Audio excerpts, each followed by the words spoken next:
রাজনীতির হাওয়া বদলাতেই বদলে গেল রাষ্ট্রপতি মোহাম্মদ শাহাবুদ্দিনের বয়ান। এবার তার কণ্ঠে স্বাধীনতার ঘোষক আর অদম্য নেত্রীর আনুষ্ঠানিক স্বীকৃতি পেলেন মেজর জিয়াউর রহমান এবং বেগম খালেদা জিয়া।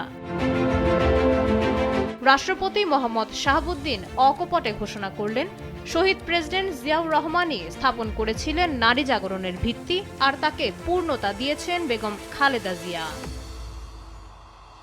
৮ মার্চ আন্তর্জাতিক নারী দিবসের অনুষ্ঠানে আপোষহীন সংগ্রামের স্বীকৃতি হিসেবে সাবেক প্রধানমন্ত্রী বেগম খালেদা জিয়াকে দেওয়া হলো গণতন্ত্রের অগ্রযাত্রায় শ্রেষ্ঠ অদম্য নারী সম্মাননা।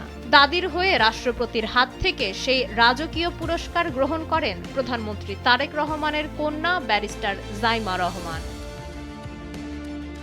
রাষ্ট্রপতি তার ভাষণে কেবল বর্তমান নয়, ফিরে গেছেন ১৯৭৬ আর ৭৮-এর সেই দিনগুলোতে।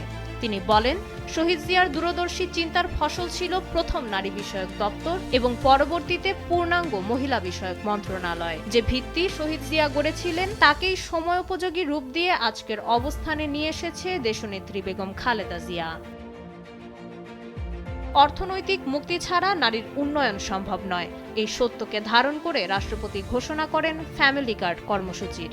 ১০ মার্চ থেকে শুরু হতে যাওয়া এই উদ্যোগ তৃণমূলের পরিবারগুলোকে স্বাবলম্বী করবে বলে আশাবাদ ব্যক্ত করেন তিনি। মাইশা মালিহা, সময়ের আলো।